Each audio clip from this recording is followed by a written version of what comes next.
요새 참 주식장이 안 좋아요. 너무 안 좋아요. 2,900 중반선쯤이 이제 마지노선이 아닐까 했더니 뭐 더 내려가고, 그래서 다행히 2,900 선은 지켰는데, 우리가 3,000선 위에서 놀던 가락이 있었는데 갑자기 3,000선 아래로 내려오니까 어이가 없죠. 그렇다고 해서 기업들의 실적이 나쁘냐? 나쁘지도 않죠. 뭐 4분기 실적은 약간 우려된다라는 것들도 있는데, 뭐 인플레 압박 때문에 4분기 실적이 떨어지지 않겠느냐라고 하면서 하는데, 경기가 좋아지면서 인플레 현상이 발생하면 이거는 이겨내야 되거든요, 주가가. 근데 지금 그러지 않은 상황입니다. 이게 왜 그런가 봤더니 굉장히 문제가 많이 얽혔어요. 단순하게 실적이 좋은데 주가가 왜 안 올라가나요? 라고 설명하기 어려운 거라서 이거를 제가 달러 지수, 환율까지 연관해서 설명드리도록 하겠습니다. 보통 환율이 오르면 한국에 투자한 외국인 투자자들은 손실을 입어요. 가만히 있어도 손실을 입어요.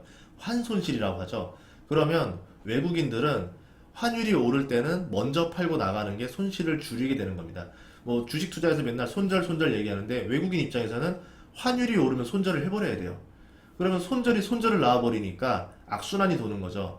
거기다가 뭐 이제 사람들이 하는 게 아니라 기계적으로 해서 다 팔고 나가기 때문에 감정 없이 그냥 눌러버립니다. 매도를 쳐요. 사람 같은 경우는 이렇게 싼 가격인데 팔고 나간다고? 기계는 그런 게 없죠. 그냥 누르랬으니까 누르는 거예요. 알고리즘대로 그냥 가버리는 거거든요. 특히 지금 ETF 비중이 굉장히 커졌잖아요. 한동안 엄청 커졌잖아요. 거기에다가 이제 프로그램 매매 비중이 높으니까 뭐 사람이 하는 자금이 아니라 그냥 패시브 자금, 수동적으로 그냥 기계적으로 팔고 나가는 자금들이 굉장히 많을 거다. 반대로 말하면은 이 패시브 자금들이 들어올 때는 또 무섭게 들어올 거다. 바스켓이 비어졌으면 그만큼 다시 들어와서 다 채우겠죠. 그래가지고 어떻게 보면은 우리가 점프를 하려면 무릎을 굽히고 더 바닥으로 내려와야 됩니다. 더 내가 무릎을 많이 굽히면 굽힐수록 그 탄력성이 좋아지고 여기서 빵 하고 올라가는 게 되잖아요. 그렇기 때문에 오히려 지금 상황에서는 패시브 자금이 많이 빠졌으니까 패시브 자금이 확 들어오면서 증시가 생각지도 모르게 순식간에 올라갈 수도 있다라 봐요.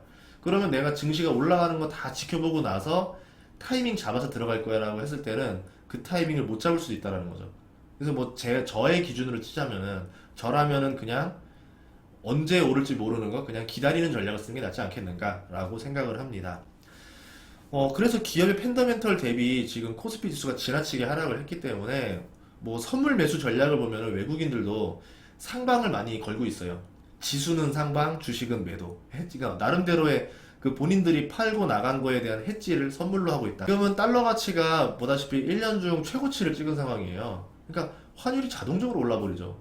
지금 1184원이잖아요. 조금 있으면 1200원입니다. 뭐 경제 위기 난 줄 알겠어요. 전혀 문제가 없는데, 기업들 돈 잘 벌고 문제가 없는데 오히려 1200원까지 올라가 버립니다. 좀 어이가 없죠. 그 이유는 달러 가치가 상승해서 그냥 그런 거예요. 다른 이유가 없어요. 우리나라 환율의 문제가 아니라 그냥 미국의 달러 가치가 너무 좋아지니까 그냥 자동적으로 코스피도 하락하고 환율은 올라버리는 상황이 됐다. 결국은 우리는 궁금해 해봐야 되는 거죠. 인플레가 심한데 왜 돈들이 미국으로 들어가고 있느냐? 그래서 왜 달러 가치가 오르고 있느냐? 이렇게 봐야 됩니다. 두 가지 이유를 말씀드릴게요. 하나는 채권인데요. 전 세계가 인플레로 지금 금리 인상이 줄을 잇고 있습니다. 그 중에서 그나마 미국이 가장 느려요. 뭐 중국도 좀 느린 편이고. 채권을 생각하면은 신흥국 국채는 던져야 되죠. 팔고 나오는 게 맞아요. 금리 인상 시기이기 때문에. 그럼 미국채를 사가지고 미국 시장에서 잠깐 있는 게 낫다라는 거죠. 물론 미국 인상 시기도 이제 내년 6월쯤으로 많이 땡겨졌으니까 그 돈이 그렇게 뭐 오래 머무를 수는 없을 거예요. 뭐 길어야 한 6개월 정도 봅니다. 그 전에 다시 또 나가야 되는데, 아마 신흥국 이런 데로 좀 가지 않을까. 좀 금리 인상을 어느 정도 미리 해두고 안정적인 데들로, 여기는 그러면 한동안 금리 인상 안 하겠네라고 하면서 이렇게 넘어오지 않을까. 보는 점은 제가 아까 미국 이야기도 했듯이 인플레 압박이 거세서 그런 거다. 그러니까 경기는 좋아지고 있다. 경기가 좋아지면서 인플레 압박이 거센데, 경기가 좋아지는 속도보다 좀 더 거세게 압박이 세다. 이게 증시의 하락 핑계가 된 겁니다. 미국 같은 경우는 어제 30년 만에 물가 최고치 상승을 보였잖아요. 그러니까 이제 인플레 쇼크가 온 거예요. 아무리 단 음식이 좋아도 단 음식을 한 번에 먹으면 당 쇼크 오는 것처럼, 그렇다 하더라도 이 인플레를 어느 정도만 밑으로 누를 수만 있다라고 하면 경기가 좋아지면서 인플레까지 달라붙으면서 계속 선순환을 둘 수 있다 이렇게 보거든요. 지금 미국은 경기가 좋아지면서 돈이 신흥국에서 미국으로 들어오고 있는 상황이다 라고 볼 수 있고, 내년에 금리 인상이 예정되는 채권보다는 그래도 주식시장이 더 매력있다라 본 거죠. 그래서 증시가 사상 최대치였던 거다. 돈이 결국 미국 증시로만 몰리고 있다 이렇게 보시면 됩니다. 근데 미국 증시로만 몰리면 이익은 그렇게 빨리 안 올라가는데 주가만 올라가니까 퍼가 급격히 올라가 버릴 거 아니에요. 한마디로 미국 주식의 매력이 떨어질 수도 있다라는 거죠. 그때쯤 되면 다시 돈이 신흥국으로 갈 겁니다. 우선은 뭐 신흥국 상황부터 얘기하자면은 미국 증시로 돈이 몰리는 상황 때문에 신흥국들, 뭐 코스피 지수도 마찬가지로 수급이 나빠서 주가가 빠지고 있다 이런 거고요. 기업이 나쁜 게 아니라 수급이 나쁜 상황이다 라고 보시면 돼요. 보통 이럴 때 실적 좋은 주식들을 담을 수가 있는데 일반적으로 많은 투자자들은 이때 팔고 나가요. 왜? 1번 재미없다, 2번 무섭다, 그리고 3번 미국 주식이 오르니까 나 미국 주식으로 넘어가야 되겠다 이렇게 되면서 돈을 쫓아가거나 이렇게 되면서 이제 실질적으로 저렴한 것들에 대해서 관심을 안 가져주는 거죠. 그래서 오히려 굉장히 매력적인 주식들, 저평가인 주식이면서 배당도 잘 주면서 앞으로 성장 가치까지 가져갔는데도 불구하고 퍼가 5배 이하인 주식들도 많이 있어요. 물론 4분기에는 실적이 좀 어떻게 좀 안 좋을 수도 있지만 만약에 이게 이겨내고 내년 1분기부터 다시 원상복구 된다라고 그러면 굉장히 저렴한 주식이 되는 거죠. 그러면 지금 당장의 관점이 아니라 내가 내년 봄쯤에 돈을 좀 벌고 싶다라 생각하면 좋은 주식을 저렴하게 박앤세일 가격으로 살 수 있는 구간이다 라고 말할 수 있습니다. 그런데 대부분의 투자자들이 항상 하는 말처럼 꼭 이 타이밍만 되면 내가 돈이 없더라 이런 말을 합니다. 그런 상황이에요. 그래서 저는 이 상황이 오래 갈 수 없다라 봐요. 미증시로만 돈이 몰리는 상황이 결국은 신흥국 증시는 현저히 저평가가 되고 미국 증시는 현저히 고평가가 되면 당연히 스마트 머니들은 여기서 여기로 넘어가게 됩니다. 신흥국 시장으로 들어가겠죠. 그러면은 미국이 이제 언제쯤 그렇게 될 거냐? 저는 오히려 첫 금리 인상 이후에 이런 일이 벌어지지 않을까라 봐요.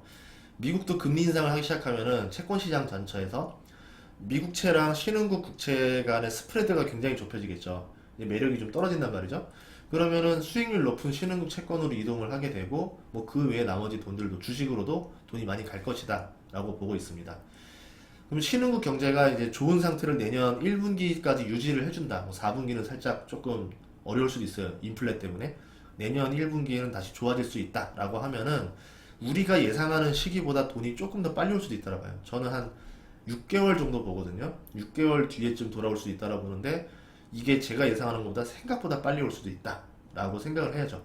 만약 6개월 뒤에 돌아올 것 같으니까 6개월 동안 미국 주식에 좀 놀다가 다시 한국 주식 돌아올게요 했더니 이미 벌써 스마트 머니들이 다 차지해서 주식이 가격이 올라버릴 수도 있다는 거죠. 그래서 너무 그걸 예측하려고 움직이면 안 된다 이렇게 말하고 싶고요.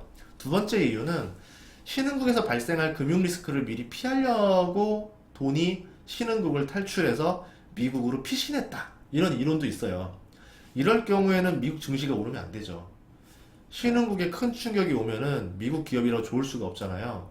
인구 절반 이상이 이제 아시아에 있는데 아시아 쪽이라든가 신흥국이 타격을 받으면 글로벌 기업들도 매출이 타격을 받을 수밖에 없습니다. 그럼 이렇게 오르면 안 되는 거죠.